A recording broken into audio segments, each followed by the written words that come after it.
एकांकी संचय पाठ 3 मातृभूमि का मान। प्रथम दृश्य अर्थात सीन 1। लेखक श्री हरि कृष्ण प्रेमी। नमस्ते बच्चों, आज हम लोग एकांकी संचय पाठ 3 मातृभूमि का मान शीर्षक एकांकी का प्रथम दृश्य पढ़ेंगे। प्रस्तुत एकांकी मातृभूमि का मान श्री हरि कृष्ण प्रेमी द्वारा लिखित एक ऐतिहासिक एकांकी है। इस एकांकी के द्वारा मातृभूमि के प्रति भक्ति और बलिदान की भावना को जागृत करना ही लेखक का मुख्य उद्देश्य है। पात्र परिचय। राव हेमू बूंदी के शासक हैं। महाराणा लाखा मेवाड़ के राजा हैं। अभय सिंह मेवाड़ के सेनापति। वीर सिंह एक ऐसा सैनिक जो मेवाड़ की सेना में है, लेकिन उसका जन्म स्थान बूंदी है। बच्चों, कहानी प्रारंभ करने के पूर्व मैं आप लोग को एकांकी के संबंध में कुछ महत्वपूर्ण जानकारी देना चाहती हूँ। राजस्थान प्रांत एक विशाल भूभाग पर फैला है, जहाँ राजपूत वंश के राजाओं का शासन है। वहाँ के राजपूत आपस में संगठित नहीं हैं। भूमि के छोटे छोटे भाग पर अलग अलग राजाओं का राज्य है।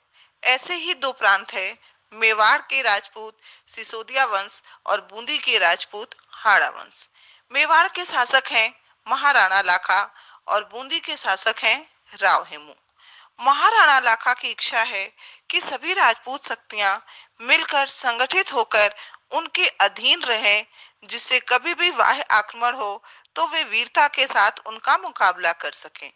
इसी भावना के साथ वे अपने सेनापति अभय सिंह को बूंदी के शासक राव हेमू के पास अपनी अधीनता स्वीकार करने का संदेश लेकर भेजते हैं।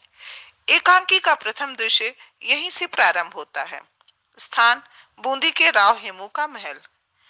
बूंदी के राव हेमू के महल में मेवाड़ के सेनापति अभय सिंह अपने महाराज महाराणा लाखा का यह संदेश लेकर आए हैं कि राव हेमू महाराणा लाखा की अधीनता स्वीकार कर लें। अभय सिंह राव हेमू से कहते हैं कि महाराव, हम मेवाड़ के सिसोदिया वंश के राजपूत बूंदी के हाड़ा वंश के राजपूत को आदर सम्मान और स्नेह की दृष्टि से देखते हैं। उनके लिए हमारे मन में प्यार और सम्मान की भावना है। अभय सिंह की बात सुनकर राव हेमू कहते हैं, फिर आप यहाँ बूंदी को मेवाड़ की अधीनता स्वीकार करने की आज्ञा लेकर क्यों आए हैं? जब आप हमें आदर और सम्मान देते हैं तो फिर यह अधीनता स्वीकार करने की बात क्यों कर रहे हैं? तब अभय सिंह कहते हैं कि राव हेमू जी, राजपूतों की शक्ति संगठित नहीं है। हम सब अलग अलग बिखरे हुए हैं। यदि ऐसे में कोई बाह्य शक्ति या विदेशी हम पर आक्रमण कर दें तो हम सभी उनका सामना नहीं कर सकते।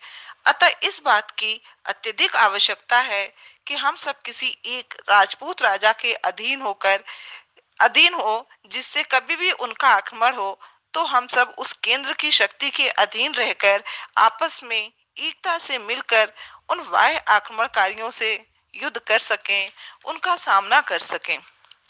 अभय सिंह की बात सुनकर राव हेमू व्यंग से कहते हैं, और आपको लगता है वह केंद्र है चित्तौड़?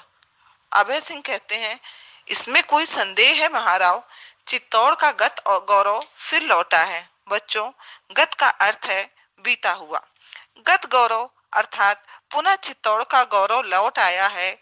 इसलिए महाराणा चाहते हैं कि जो राजवंश पहले मेवाड़ के आश्रित थे, वे आज भी पहले ही की तरह उनके अधीन रहें। बूंदी राज्य भी सदा से मेवाड़ के आश्रित। राव हेमू अभय सिंह की बात को बीच में ही रोककर कहते हैं, बूंदी राज सदा से मेवाड़ के आश्रित? यह तुम क्या कहते हो? राव हेमू पुनः कहते हैं, अभय सिंह जी, हाड़ा वंश किसी की गुलामी स्वीकार नहीं करेगा, चाहे वह विदेशी शक्ति हो या स्वयं मेवाड़ के महाराणा लाखा।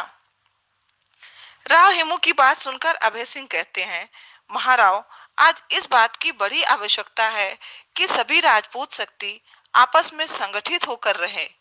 आज राजपूतों को एक सूत्र में बांधे जाने की बड़ी आवश्यकता है, और जो व्यक्ति राजपूतों को संगठित कर सकता है वह महाराणा लाखा ही है। राव हेमू को अभय सिंह की ये बात पसंद नहीं आती। वे अभय सिंह से कहते हैं कि ताकत की बात छोड़ो अभय सिंह, प्रत्येक राजपूत को अपनी शक्ति पर गर्व है। इतने बड़े दम्भ या घमंड को मेवाड़ अपने प्राणों में आश्रय न दे, अर्थात वह ऐसा न सोचे कि वही एकमात्र ऐसी शक्ति है जो राजपूतों को संगठित कर सकते हैं। उसकी भलाई इसी में है। इसके आगे राव हेमू कहते हैं कि रह गई एकता की माला गूंथने या बनाने की बात, तो वह माला तो राजपूतों में स्वतंत्र रहकर भी बनी हुई है। प्रत्येक स्वतंत्र राजपूत आपस में संगठित है, एक है। पर आपकी अधीनता स्वीकार करने की बात से जो बनी हुई माला थी, उसे तोड़ने का श्री गणेश हो गया, अर्थात राजपूतों की एकता इस अधीनता के बाद से कम हो जाएगी। राव हेमू की बात सुनकर अभय सिंह उनसे कहते हैं, किंतु अभय सिंह जी, हम राजपूतों में अनुशासन का अभाव है, कमी है, जिसके कारण हमारे देश में संगठित होकर एक शक्ति में नहीं है। देश की एकता भी खंडित है, टूटी है, बिखरी हुई है। अभय सिंह की बात सुनकर राव हेमू उत्तर देते हुए कहते हैं, हाड़ा वंश प्रेम का अनुशासन मानने को तैयार है, शक्ति का नहीं। यदि आप शक्ति के बल पर हमें अपने अधीन रखना चाहते हैं, तो यह संभव नहीं। यदि मेवाड़ के महाराणा को अपने ही जाति भाइयों पर तलवार आजमाने की इच्छा हुई है, तो उन्हें कोई रोक नहीं सकता। राव हेमू कहते हैं कि बूंदी और मेवाड़ दोनों ही स्थानों पर राजपूत राज्य हैं, और यदि महाराणा लाखा अपने ही जाति भाइयों अर्थात दोनों राजपूत होने के कारण जातिगत दृष्टि से भाई भाई हैं, हमसे ही युद्ध करना चाहते हैं, तो उन्हें कोई रोक नहीं सकता।